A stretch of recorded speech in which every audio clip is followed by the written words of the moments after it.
Thank you, Dr. Siasoco, for being here. We really appreciate it, and I'll let you, kind of take it away and give a little introduction as well. So, Yeah, thank you, Samantha. Hi, everyone. Thank you so much for joining. There are some familiar faces. I think I know some of you, probably haven't seen you in a while, but I'm honored to be here. It's nice to see all of you. So I'm Dr. Vincent Siasoco, as Samantha said. So I'm a family medicine doctor. I'm based here in New York City. I'm a clinical director for Special Olympics for the Health Promotion MedFest events. So maybe I've seen some of you at some of the screenings here. I'm also an assistant professor at the Albert Einstein College of Medicines, and I've been involved with Special Olympics. Oh my gosh, I started getting involved with Special Olympics when I was in college, so it's been a while. So I'm honored to have been asked to present alongside Samantha and talk about diabetes, given a broad oversight of what diabetes is, different types, preventions, um, of how we can prevent it and how we can also manage it and also how we can treat it. So we will get started. So first slide, Samantha.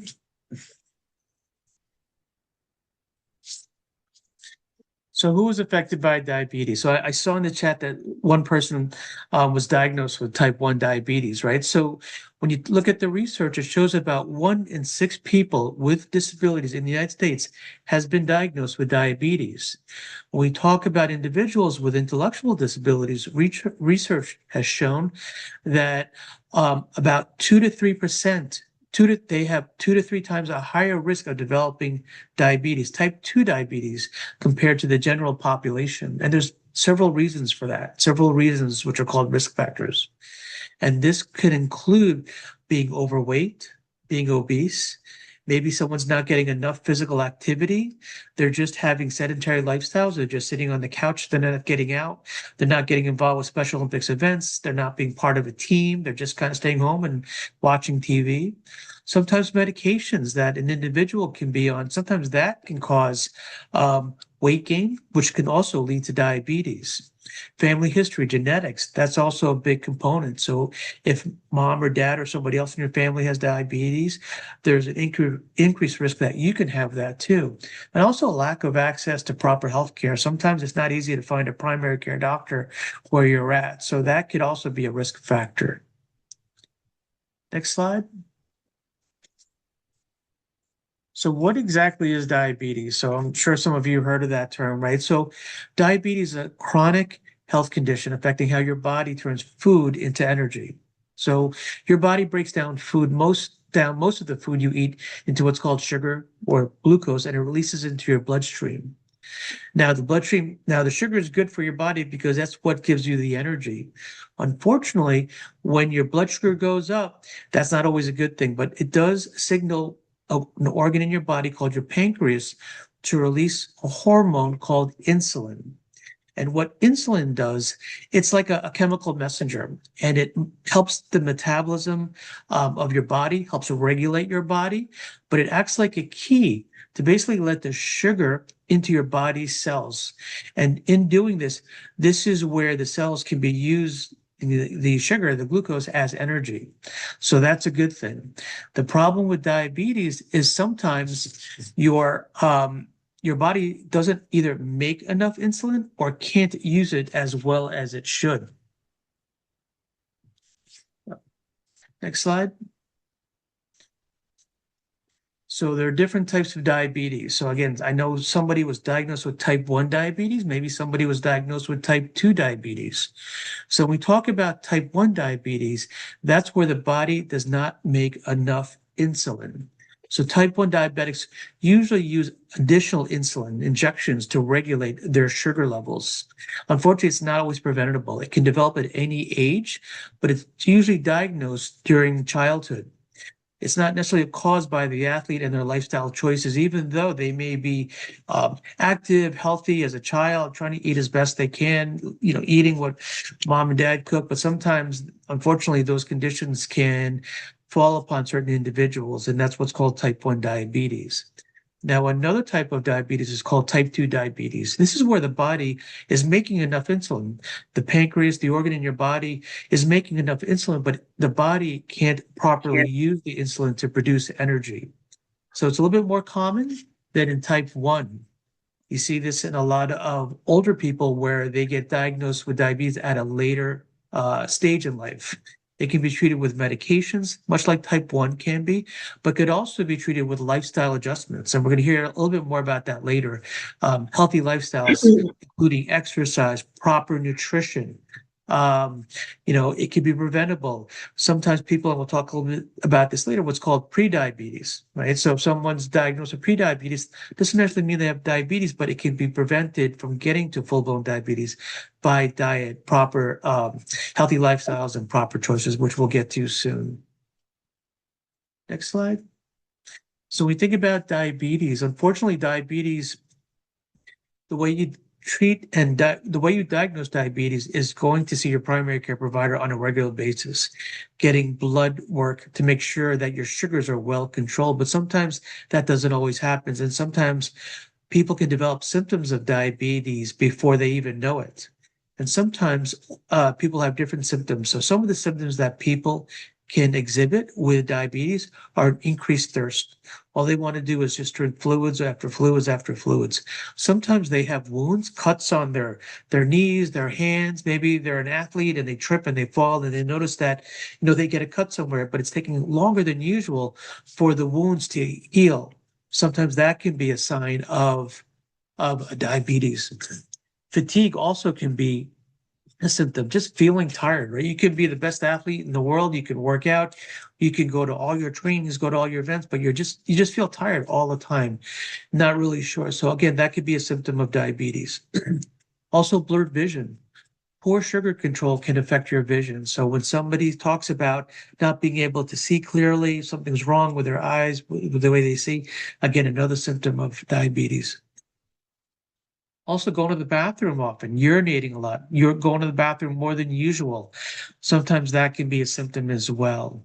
And unexplained weight loss. So all these symptoms put together can be signs of diabetes. It's not specific to diabetes. They can mean other conditions also.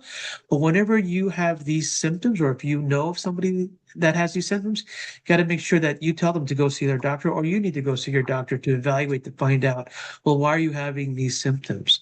And that's when the doctor is going to evaluate you. They're going to check your blood pressure, your temperature. They're going to do a physical exam, and they're going to draw some blood work on you just to see how you're doing. And one of the blood work, one of the labs that they're going to order is what's called a hemoglobin A1C. So hemoglobin A1C is a fancy term, and basically what it does, it measures how well your sugars have been controlled in your body for the previous 3 months. So the hemoglobin A1C is a good indicator of whether you have diabetes, whether you're at increased risk for diabetes, or you have what's called prediabetes. Next slide. So what exactly is prediabetes? So prediabetes isn't fully diagnosed diabetes. So it's right before you get to that point. And basically, it just means that your blood sugar levels are higher than normal, but not to where it should be, not to where it's diagnosed with hemoglobin A1C, right? So when we talk about hemoglobin A1C, there's different levels, different numbers to indicate if you have diabetes or not. So if you get that blood sample, that blood test is called the hemoglobin A1C, and it's between 5.7 and 6.4, and the doctor checks it maybe twice just to make sure it's not an error, that's a good indication that you could have diabetes. Again, 5.7 to 6.4. But if your doctor sees that it's less than that, if it's 5.7 to 6.4, that could be indicative that you have prediabetes. If it's 6.5 and above, that's indicative that you could have diabetes. So if your doctor says it's between 5.7 and 6.4, that could be prediabetes.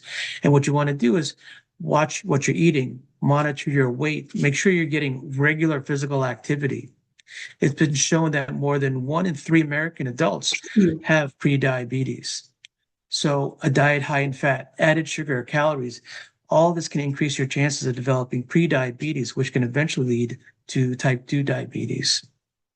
It's also been shown that individuals with intellectual disabilities are more likely to be hospitalized for diabetes-related conditions, with a rate of 2.6 times higher than those without disabilities. So it's very important to follow up with your primary care doctor, watch what you eat, make sure you get exercise, make sure you get these labs done on a regular basis so they can check how well your sugars have been controlled. Again, prediabetes, that hemoglobin A1C, if it's between 5.7 and 6.4, that's indicative of prediabetes. If it's 6.5 and higher, that can be indicative of diabetes. So you want to make sure you want to avoid that. But if you're there at that point, there are medications, there is treatment to treat the diabetes, whether it's type 1 or type 2. Next slide. So why should we care about diabetes, right? So unfortunately, having diabetes puts someone at a higher risk for certain conditions that can affect your body. It can put us at an increased higher risk for heart disease and stroke, nerve damage, vision changes and loss, kidney disease, kidney failure, skin infections, poor wound healing, digestive issues, and a weak immune system. As an athlete, having diabetes can impact your ability to play your sport. So sometimes with diabetes, athletes, if it's not well controlled, athletes can have trouble concentrating. They can feel overly tired, experience rapid change in weight, have trouble breathing, and even more. So in order to be a great athlete, you need to be a healthy athlete. So at this point, I'm going to hand it off to Samantha to take it from here.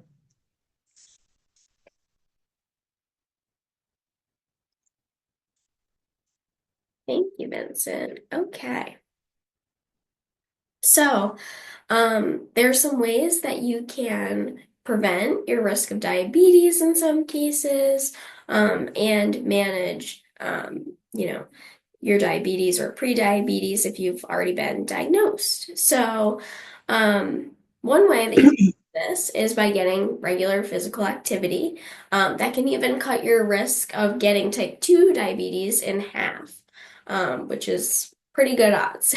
So, as we always say at Special Olympics, like it's great if you're, getting activity through practice and through your sport, but we don't want you to only be doing that, right? Because, that might only be like once or twice a week or, even less. So we really want you to be getting at least 30 minutes of physical activity every day. And what you should aim for is high intensity aerobic activity at least 3 times per week. So those are workouts that, it's going to raise your heart rate. That could be, walking fast, speed walking. It could be running. It could be swimming, biking, anything that's going to get your heart rate up, kind of that more like cardio. And then strength training, lifting things that are heavy. You could even you can lift weights, you could do things like, with your own body weight, like push-ups, things like that. Anything that's, gonna get you lifting things that are heavy and kind of building up your muscle strength, at least 2 times per week. And then it's also great to incorporate other activities that might help with your flexibility, things like stretching, yoga. Those are great to incorporate too. But you really want to aim for kind of, 30 minutes every day, and try to get both, kind of like that cardio, aerobic activity as well as your strength training. Um, because having this regular activity that can help increase your insulin sensitivity. It'll lower your blood sugar levels, improve your blood flow, right, by working out, get the blood flowing. It can lower your blood pressure, help you control your weight, and it can strengthen your heart and increase your endurance and energy. And as Dr. Siasoco was saying, we want to have this kind of like routine going so that, we can be healthier and we can be better athletes. And as he mentioned, having diabetes, it can, impact your how you compete at your sport if it's not well managed and well controlled. So always something to keep in mind, when we're thinking about that. And then, if you already do have diabetes, type 1, type 2, or pre-diabetes, you can aim for the same movement routine, right? The 30 minutes every day, put some aerobic cardio activity, things that will get your heart rate up, like walking, swimming, biking, running, things like that.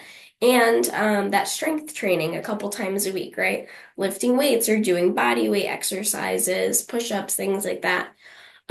So you should really aim for the same amount of movement, but you might just need like some slight modifications if you do have pre-diabetes or type 1 or type 2. So a little bit of a guideline for that if you have already been diagnosed with a type of diabetes is to eat a snack before you work out so that your blood sugar doesn't rapidly drop. We don't want that. Then you could be in like a diabetic emergency or something like that. So in order to avoid that, just eat a snack, just something small and light, maybe like a granola bar, piece of fruit, something like that. That will just keep you from dropping in your blood sugar and drink lots of water before and after, move any movement, working out. That's a great tip for anybody, but especially for those of us who have prediabetes or diabetes. You can check your blood sugar before and after physical activity. Again, just want to make sure that your blood sugar doesn't drop to a level that's, not safe, not healthy. So checking that can definitely help as well. And, stop physical activity if you have a drop in blood sugar, if you're not feeling good, and eat a high sugar snack and drink to make sure that, your blood sugar doesn't go under. So, really just check in with yourself, see how you feel when you are working out. And if you're not feeling well, take a break and maybe eat something. Um, and symptoms can include feeling faint, dizzy, sweaty, confused, overheated. So, it's always important to, if you're feeling any of those symptoms, stop, check your blood sugar, take a drink, have a snack, things like that. And you can also carry a diabetes ID card in case of emergency. You can carry something like this, like in your wallet or something like that, even if you don't have diabetes or if you have another health condition, just so, if anything happens, someone can check that and know that you have diabetes or another condition. It's a good thing to have on you just in case anything happens. And it could also say like, what to do or where something is if you need it. Um, Avoid physical activity when you're sick. Again, if you're not feeling well, always stop. Don't push yourself. If you're not feeling well or if something doesn't feel right when you're working out. And create a realistic and balanced movement routine that keeps your blood sugar stabilized, right? So, find activities that you like doing, maybe something that you can do with another person and kind of, it can be fun and social. You can go for a walk with a friend, you can, walk a pet, things that, feel good to you, feel good for your body, and you don't feel like you're pushing yourself either, right? We want to like, if I'm going to start running, I'm going to start small, go for a shorter run. I'm not going to push myself. And then maybe over time I can slowly work my way up, but I don't want to push myself too hard. And then, that could lead to some of those symptoms that we talked about earlier, feeling faint, dizzy, sweaty, confused, overheated, and things like that. So it's always better to find something that works for you and that you actually enjoy doing too, because that also means like chances are you're going to keep up with it, right? You're going to continue to do it instead of, if you hate running, forcing yourself to run several miles every day, like right away, it's probably just not going to be consistent. So find something that you like doing, that you can keep doing, and you can slowly work your endurance up. And same thing with like weightlifting, right? Like slowly work up. Always start lower if you're lifting like 5 pounds and then 10 and so on. Like don't start lifting like 50 pounds and you feel like, oh, like this feels doesn't feel right? So start small and then work your way up. um yeah, so and you're always going to want to, work with your doctor or another health professional to determine what type of physical activity is right for you, especially if you have diabetes, and how often you should be doing that. And, it's your body. So, what feels good might be different for you. Everyone's routine might look a little different, like I said, like according to your preferences and, kind of like where you're starting in your fitness routine. So at this point, I'm just going to check in and see if anyone has any questions. So I can start. yeah, does someone have a question? Sorry, I don't have my thing open yet. Who said that? Greta. Oh, hi, Greta. Yeah, what was your Hey, question? Samantha. Hi, it's good to see you. Hi. Me too. I do have a question for Selena. I do have pure diabetic of diabetes. All the stuff you just said Hmm. is I do get dizzy and I do fall easily. So Okay. I don't know what that is connected. Is that connected of diabetes? And is that what are you doing when this happens, Greta? Can you go a little bit more into that? I work at the state capitol, so Okay. it happens there. It happens in my parents' house. It happens it does happen around when I move also. Oh, and also walking. Okay, walking around a lot. I think you mentioned that you walk around a lot at work. Is that right? Yes. Yeah. Um, My legs will cramp. Yes, so but last time I did that, I lost a lot of weight and I got it back, and I was doing fantastic until I was drinking sodas, and my I do feel weak in my legs again. so you're asking if feeling weak, feeling faint, and falling down, if that is a symptom. Um, Yes. Vincent, did you kind of want to comment on that? Yeah, of course. Yeah, I'm sorry to hear you're feeling like that. All the symptoms that I went through and that Samantha also mentioned, that could be a sign of diabetes, but it could also be a sign of other conditions, right? It could be something, maybe you're dehydrated, maybe you're not drinking enough water. So when you are dehydrated, that means your body's not getting enough fluids, especially in some parts, of the state, especially over the recent summer with some of the heat waves. So if you are not drinking enough fluids, eating properly, you can feel lightheaded, you can feel dizzy.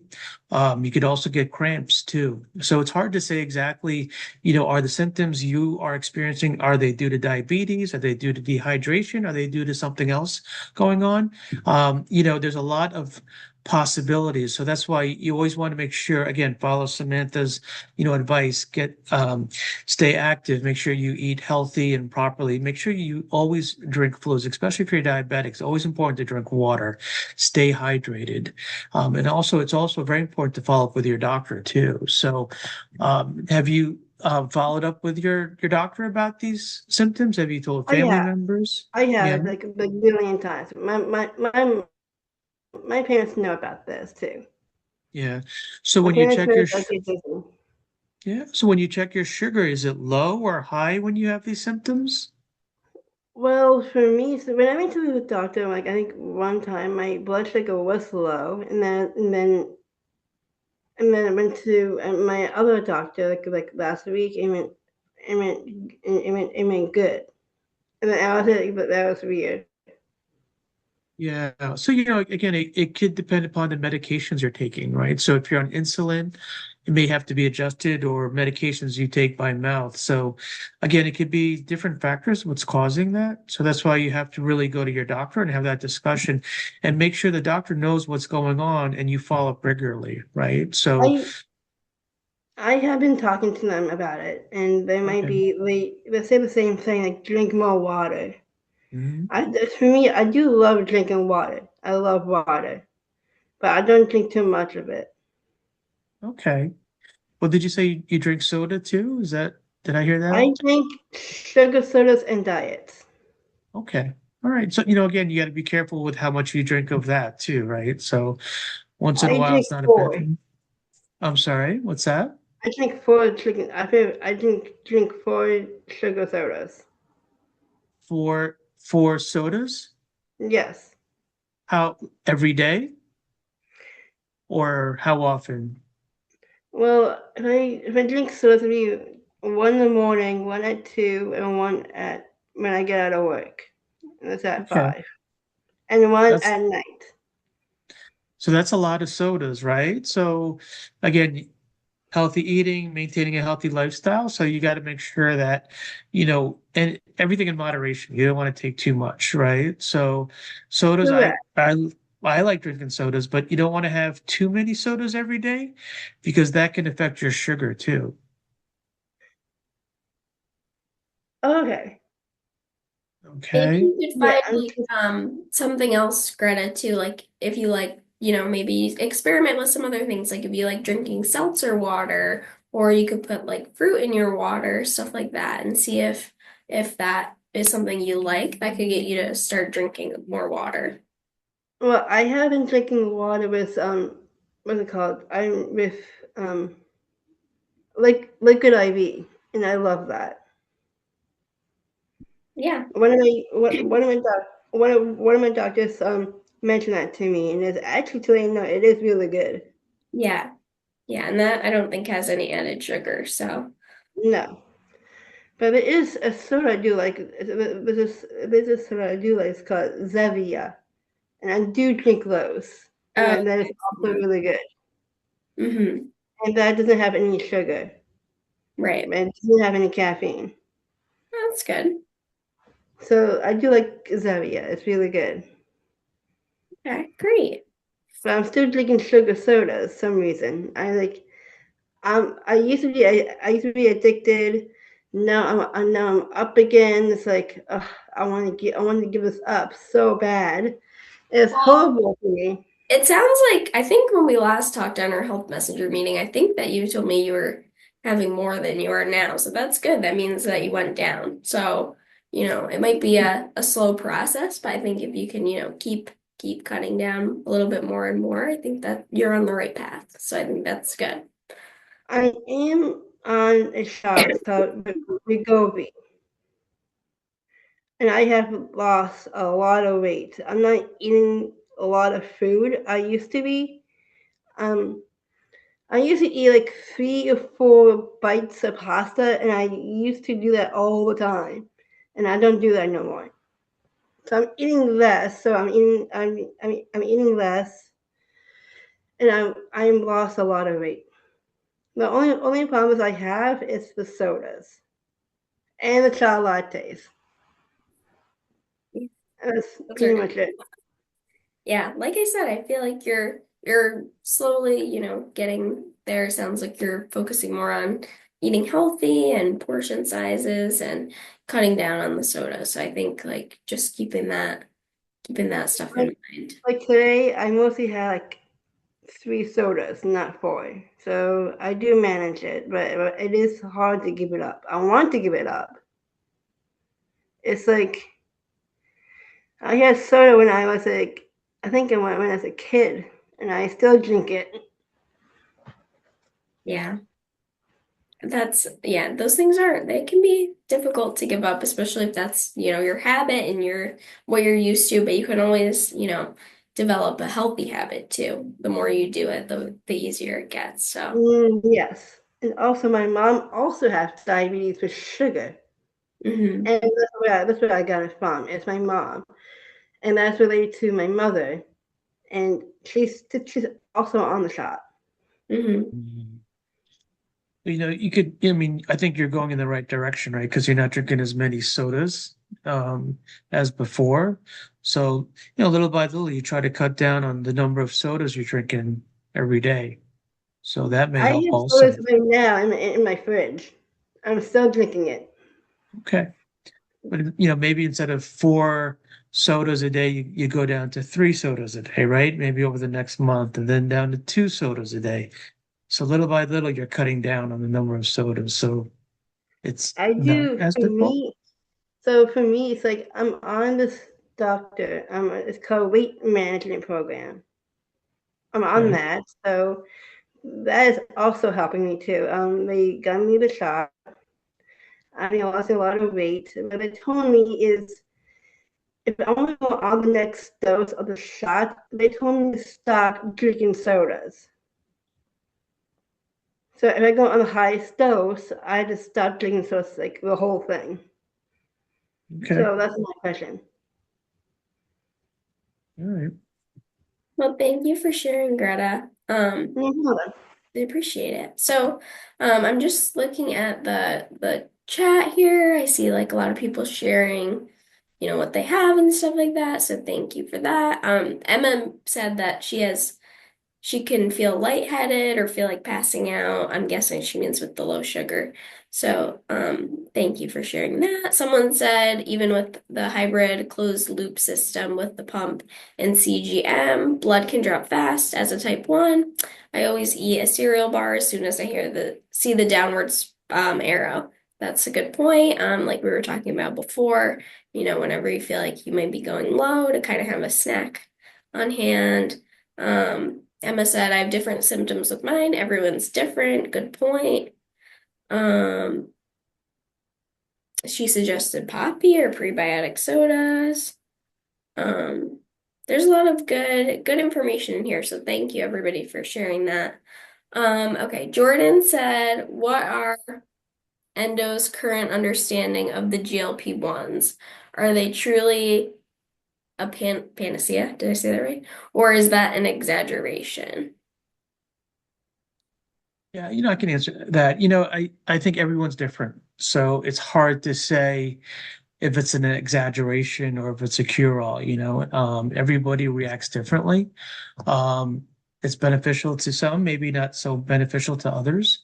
So that's why it's always important to follow up with your primary care doctor, because everyone's different in terms of how they manage their weight, how they manage their diabetes, how they react to the medications and the treatment. So again, it's always important to go follow up with your primary doctor. This way you talk to them one-on-one and your situation is addressed on an individual basis. Thank you. Chris, did you have a question? Yeah, I just want to say, like for me, like my, I have a lot of friends and, and a family member that has diabetes as well. Um,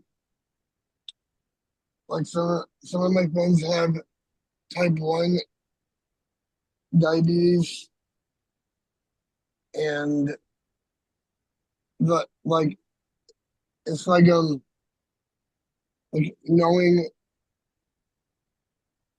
knowing how you feel and how you're able to um tell someone that you need help, or like what Emma Emma said about drinking things like poppy and other things that will be more healthier for other people. Mhm. Yeah, thanks for sharing that. And we'll talk a little bit more too later about like what to do if someone's in a diabetic emergency and things like that. So, um, Yeah, yeah, good point. Okay, well, thank you everybody. And we'll have more time for questions at the end. So we'll probably just continue for a little bit so we can get through, all this information and then we'll have some more time for questions at the end. So if you don't want to forget something, you can put it in the chat for now. Otherwise, we'll address it at the end, or you can, raise your hand and say it, or we'll look at the chat at the end. But for now, we'll talk a little bit about, well, actually you do get another chance to talk. Okay, so um now we're going to talk a little bit about nutrition. So does someone want to, raise their hand and answer, or you can put it in the chat too. Why is it important to eat healthy?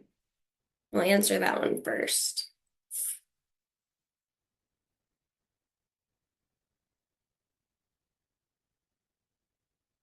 If anyone wants to come off mute, they can, or if you just want to take that, you can.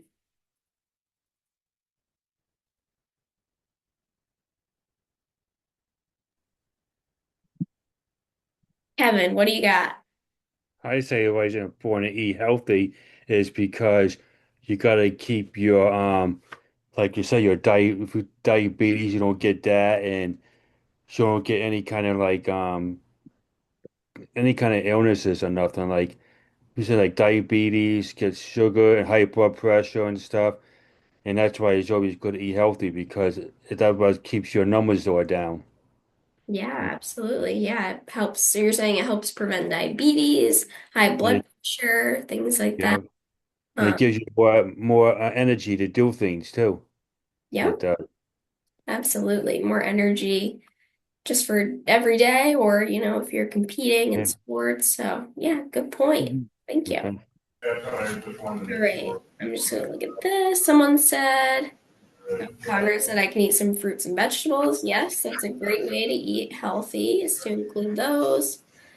Um, Jordan said self-check-ins and knowing who you can go to when you feel high or low to ask for help is good advice. Conrad said you can have more energy for exercise. Great. Thank you. All right, now, can anyone tell me why it's important to eat healthy with diabetes or how that could be a little bit different?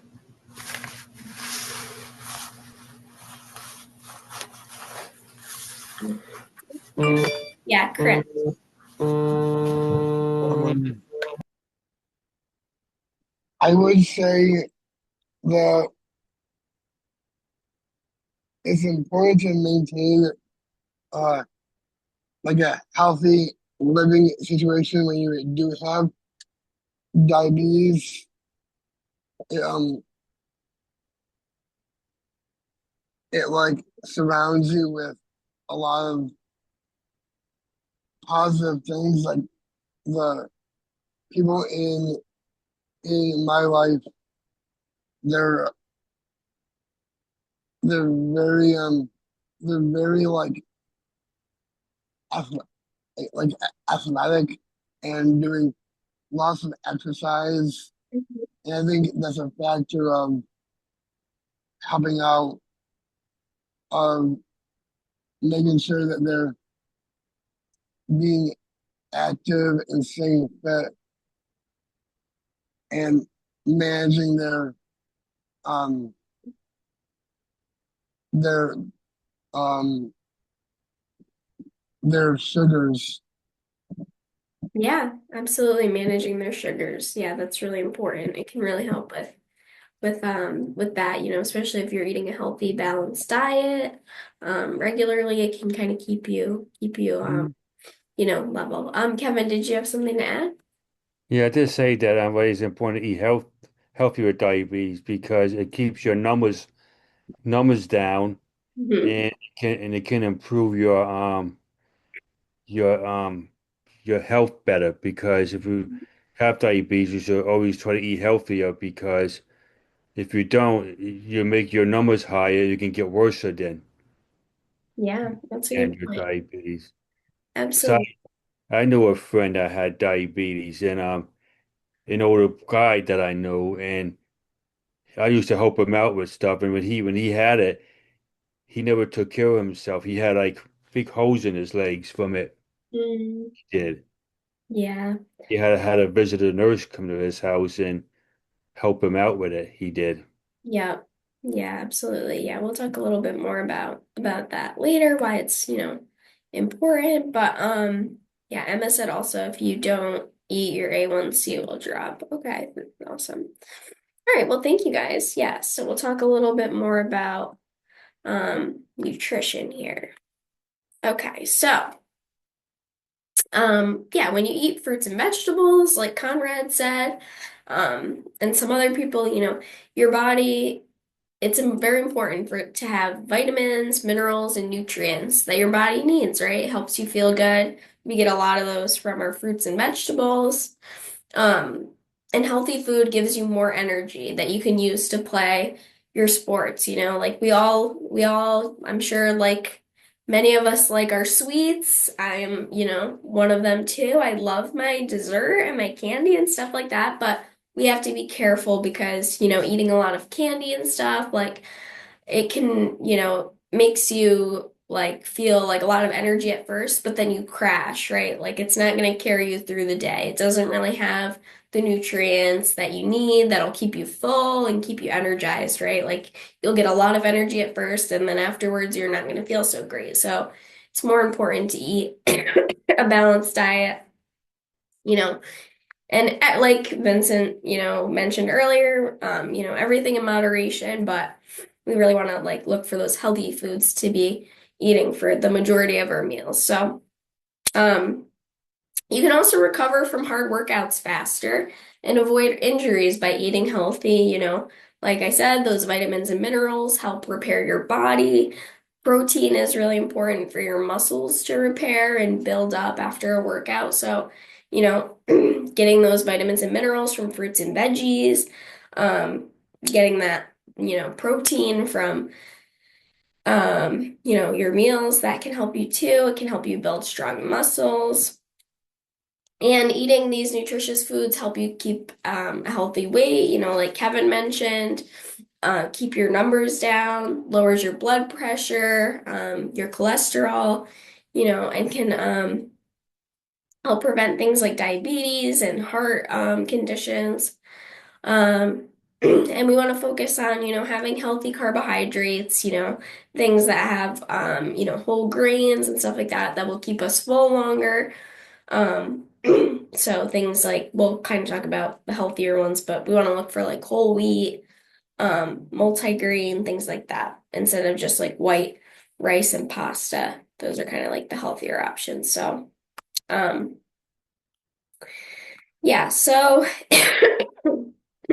excuse me. Not only will eating healthy is be good for pre-diabetes and diabetes, it will help manage your blood glucose, your blood sugar.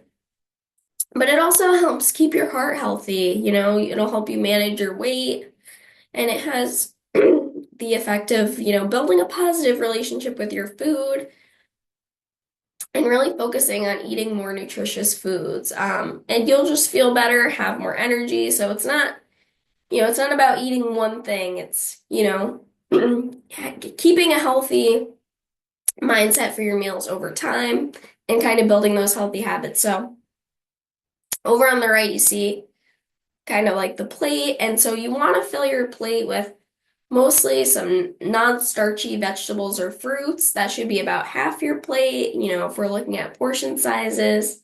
And then a quarter of your plate should be those healthy carbohydrates, whole grain, bread, pasta, or rice, brown rice, things like that. And then the other quarter should be protein. So, your meats, fish, meat, fish. It could be like tofu or beans if you're vegetarian. Just anything, nuts, anything with a lot of protein. And then preferably you would have water or a 0-calorie drink. It's okay to have like a little bit of juice every day or a little bit of milk, but you want to keep that to like a cup a day. You don't really want to be having that with every meal because, juice does have a lot of sugar and it's okay to have a little bit, but just better to, like we said, like drink water. So yeah, try to fill your plate with a lot of fresh foods like lettuce, broccoli, cucumbers, tomatoes, whatever vegetables you like.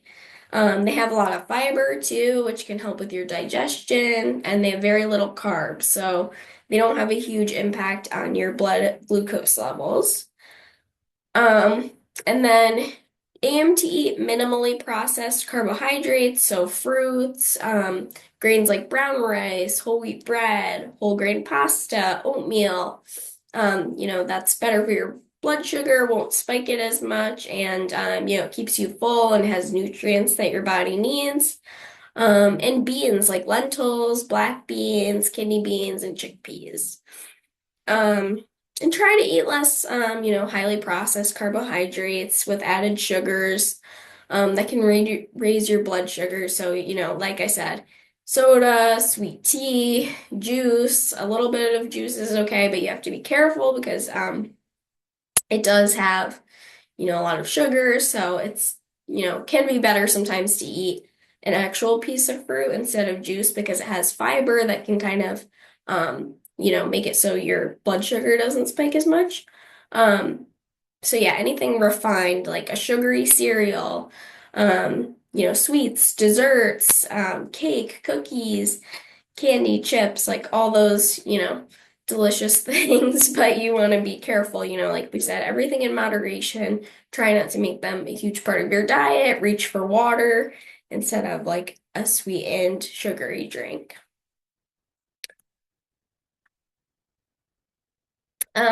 So yeah, a little bit of tips for, mindful eating. Like I said, like it's okay to have treats from time to time, dessert here and there.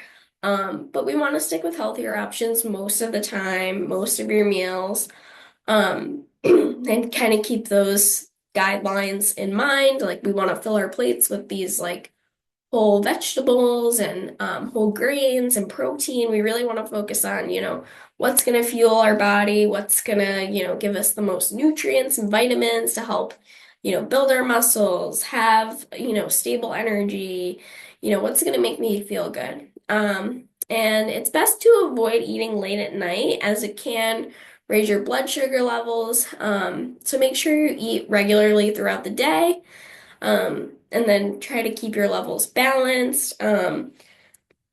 Also, I know like it can also disrupt your sleep if you're eating late at night. It can make it hard to sleep, especially if you raise your blood sugar, you eat a lot of candy or something like that. And yeah, just practice mindfully eating. Practice, eating when you're hungry and stopping when you're full and, just eating slower, being aware of your portions. So I really liked this visual over to the right, that talks about mindful eating. I think a lot of us, like, sometimes we're just busy, we rush through eating, we're not really thinking, like, okay, am I full? How do I know when I'm full? We might feel like we have to, empty our plate, but that's not the case. Like, you can always save something for later. You can always start with a smaller portion and get more food if you're still hungry. So, just really enjoy your food. Don't rush yourself if possible. Cook and eat when you're in a good mood. Um, Drink more water. You could listen to like soft music while you eat, just something that's like really relaxing. Sit and eat at the table. Save your favorite food for last, right? Your dessert. That way, you'll probably be full and then you hopefully won't overeat that kind of like dessert. Don't be like multitasking. I know a lot of people do that, but like when you watch TV or you're, on your phone or looking at something, it can be really distracting. So you're not really in tune with your body and are you feeling full, and things like that. And just respect your body and your health and just think about, what do I want to be eating to fuel my body and to feel good, and be healthy. Okay, so now I'm going to turn it back over to Vincent. Thanks, Samantha. So now we're gonna kind of shift gears a little bit. Gonna talk about diabetic emergencies, right? So, diabetic emergencies occurs when somebody experiences certain symptoms, right? That are beyond the norm, right? Or certain symptoms that seem kind of minor, but they just continue and they seem to get worse, even though maybe you're taking your medications or you think you're eating healthy. So these are some diabetic emergencies, and some of the symptoms of a diabetic emergency could include slurred speech, loss of consciousness, problems with your vision. Maybe you feel that your heart is racing, or you just feel so tired and you feel like you're almost going to pass out. Maybe you get confused. Um, Stroke, seizures, of course, that's the worst kind of emergencies. But in any type of emergency, you always want to call 911 or have somebody by you call 911. Next slide, please.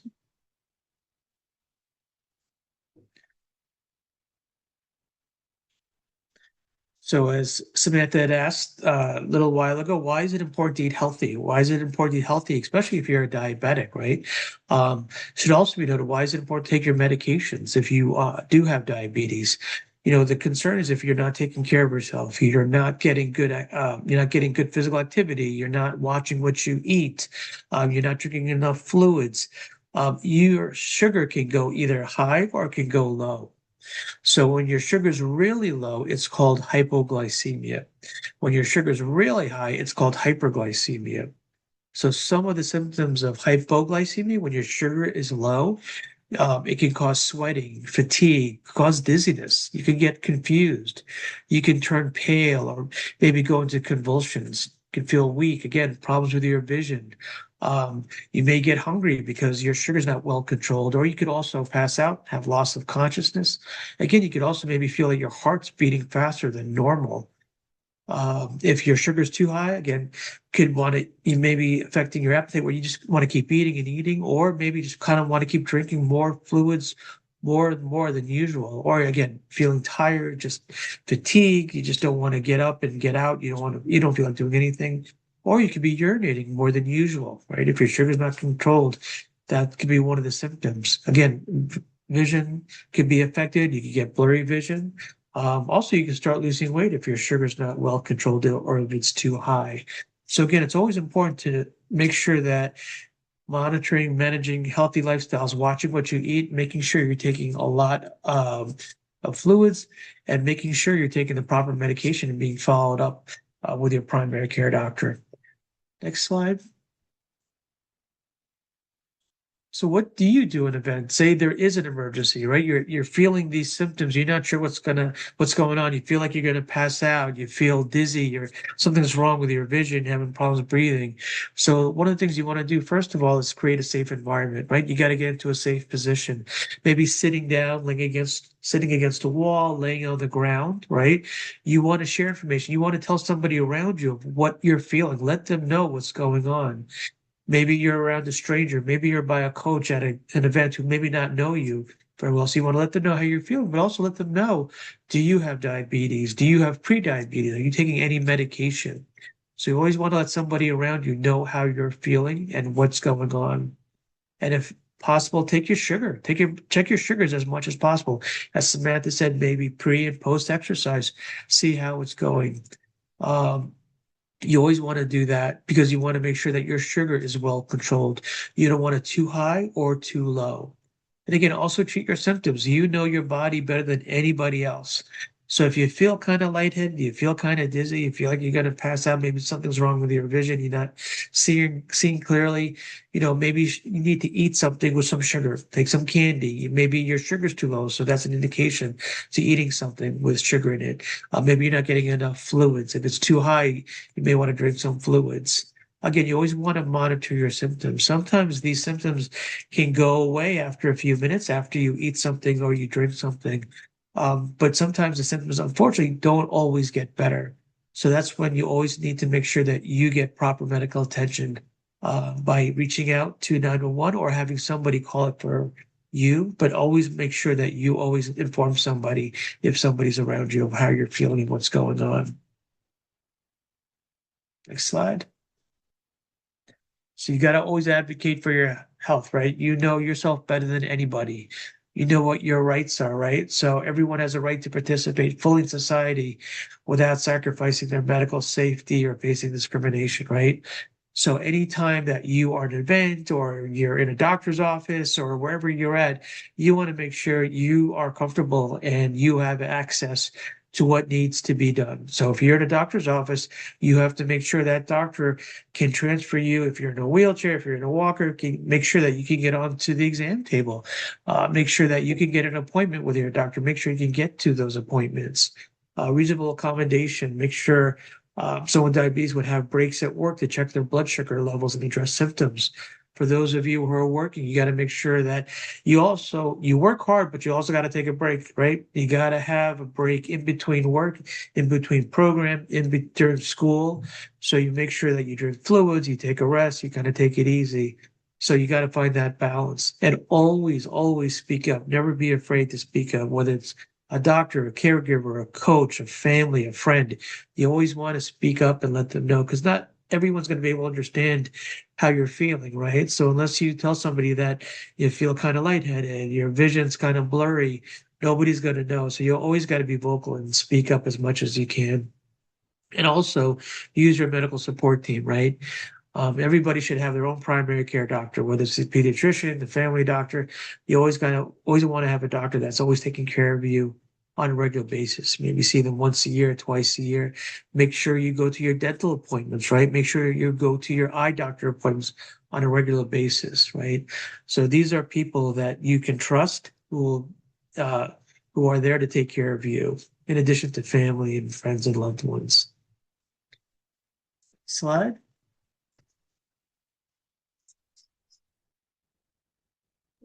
All right, so that was a lot of information, and I do want to just check the chat and see if anyone has questions. So, um, let me just go in here really quickly, see if anyone. I just want to start with this just in case anyone put something in here that we missed. Let's see.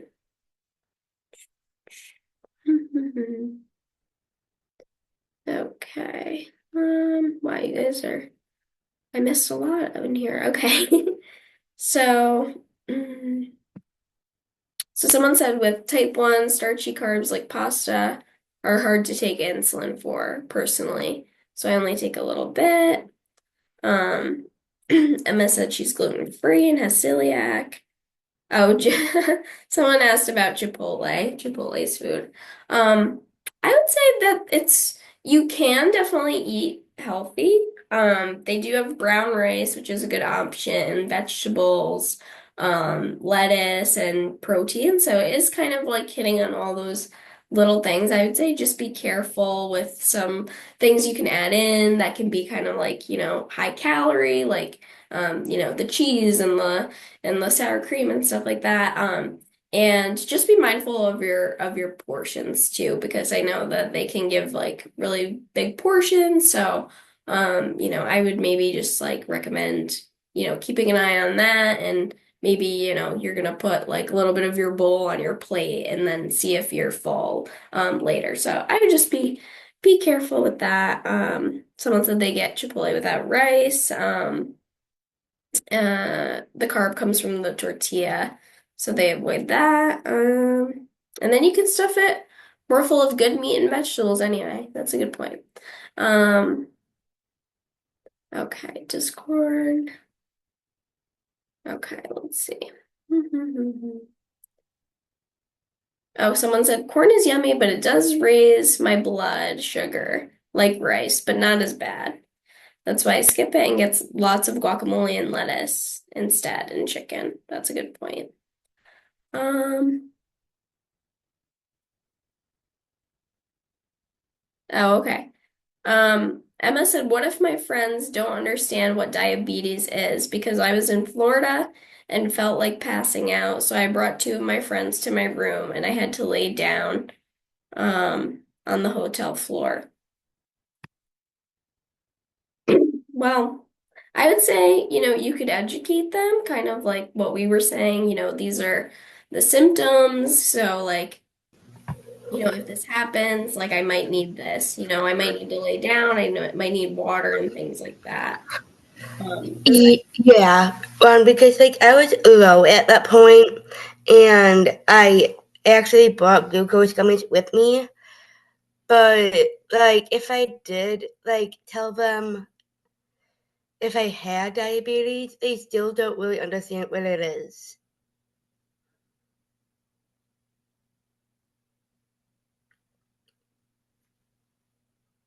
yeah, like I Yeah. said, I mean, they could do their own research and kind of look into it, but maybe you could just explain to them kind of in, more of a simple way, about your blood sugar and regulating it and stuff like that. But I would say really it's more important that they understand that you might, have certain needs, like, right? Like if you have low blood sugar, I might need to take a break. I might need to eat something. I might need water, things like that. Also, because like I work at a YMCA, and sometimes kids do ask me, "What is on your arm? Does that give you um medicine, and can you like take it off?" Yeah. Jordan had a good comment too. They said, I'm sorry that happened. This was about what you said, Emma.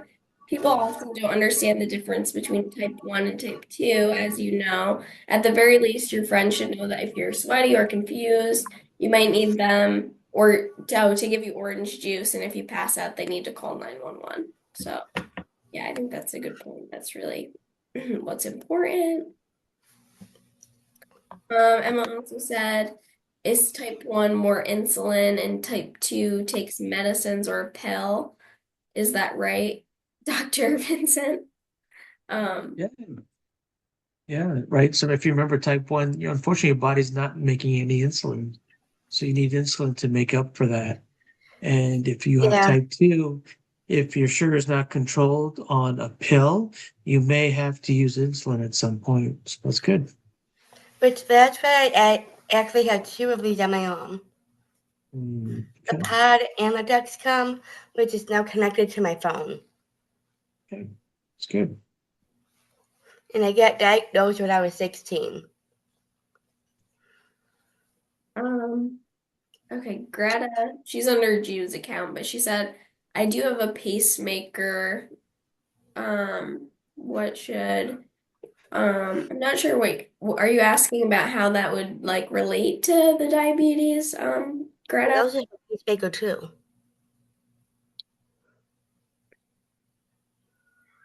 Are you there, Greta? Was that kind of your question?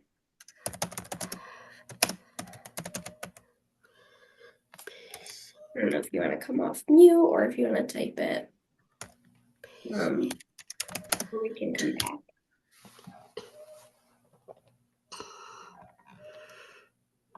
Okay. I guess we can come back to that question. Paul, did you have a question?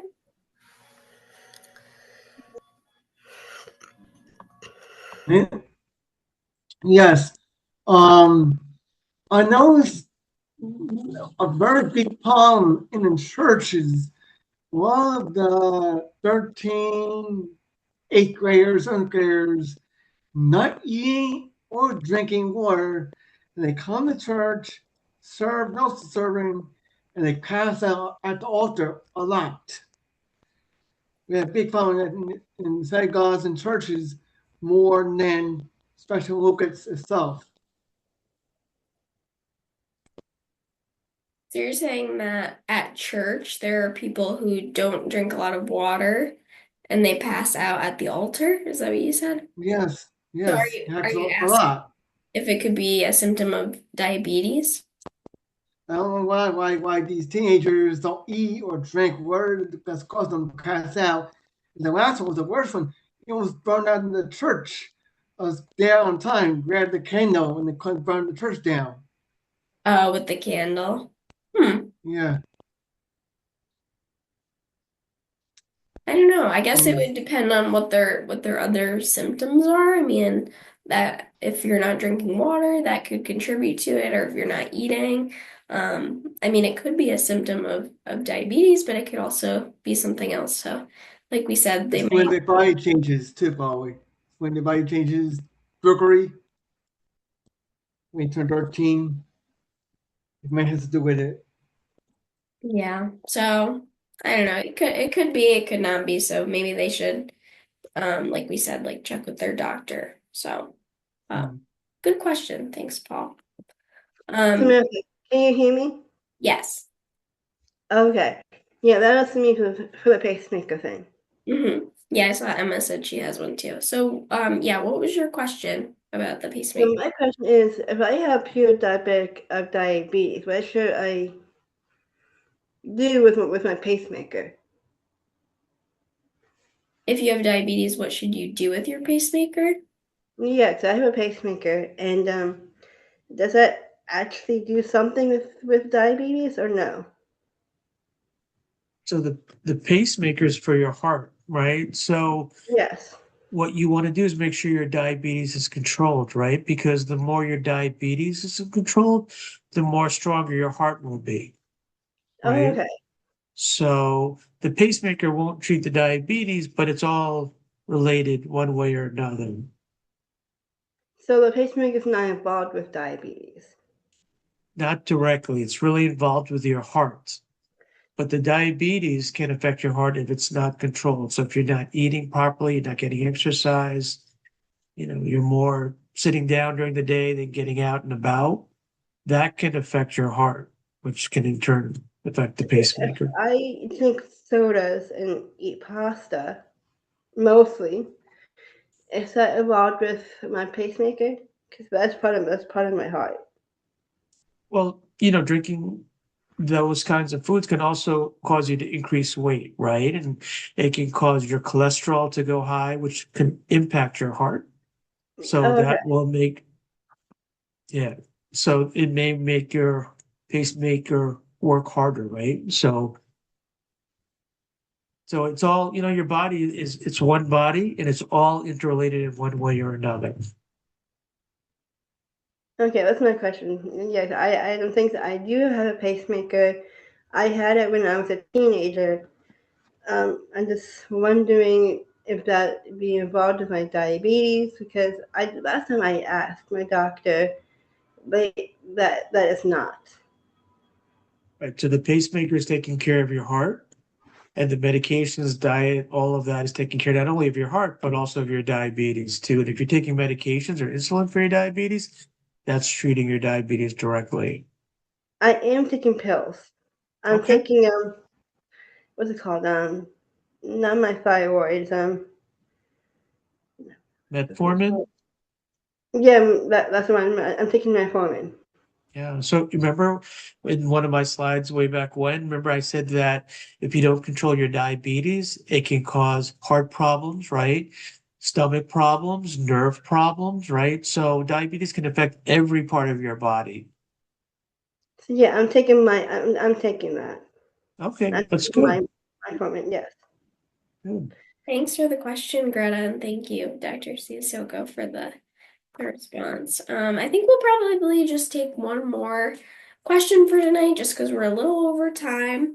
But I can pop my email in the chat if anyone has any other questions after this.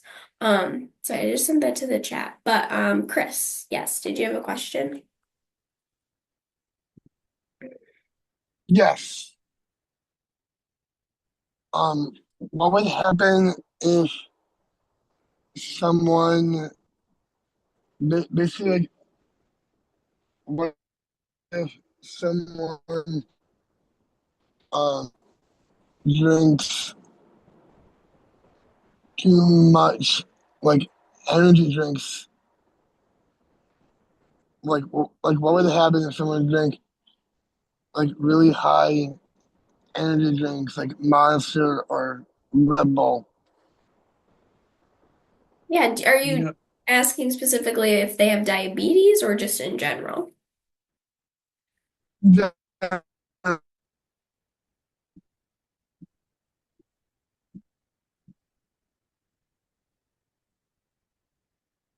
like in general, like I have a lot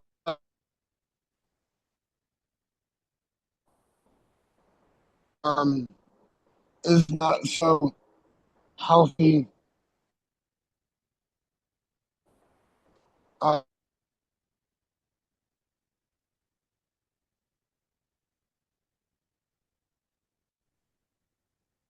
I think the reception's bad. I don't know, Samantha, can you Yeah, hear me? I think Yeah, you're breaking up a little bit, but I think what Chris is asking is, just in general, I think I heard him say like what happens if you drink a lot of energy drinks like Monster, things like that. So he might be asking for, two things, maybe the caffeine, and also like if I know they do make sugar-free versions, but if there's sugar in those as well, like if you drink a lot of those, like how can that kind of like affect your body and your health?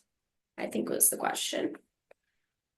yeah, I think anything in moderation, even those types of drinks, they're good, they're tasty, but you don't want to have too much of that because again, there's a lot of caffeine, there's also a lot of sugar too. So again, everything in moderation. Yeah, and that can also have an effect on your heart, right? If you drink a lot of caffeine, especially the energy drinks, they tend to have more caffeine than like a cup of coffee or something like that. So you have to be careful and see how much is in there. I think the recommendation for like one day in general is like 400 milligrams of caffeine. So they tend to have like, 150 to 200. So if you have like two of those, like you're pretty much at the limit for the day. So you have to be careful about that too, because that can impact your heart and like Dr. Siasoco said, like the sugar as well. Which we talked about. We want to avoid that, especially in our drinks, and just be drinking more water, and sugar-free drinks. So, yeah, well, thank you all so much for coming to the webinar tonight. we really appreciate you taking time out of your evening to be here. And thank you so much, Dr. Siasoco, for being on with us. We really appreciate it and your insights. So yes. So with that, like I said, I put my email in the chat if anyone has any other questions that they didn't get to ask. And I will be sharing the recording of this as well as our presentation. If you want to go back and look at any of the information, I'll share that with all of you. But yeah, if you have any other questions, feel free to reach out to me via my email, and maybe we'll see you on next month's webinar. Thanks, You, everyone. right. Have a good night. You too. I do Bye, have a guys. question for you, Sam. Thank you. Okay, I'll send you an email. Thank you.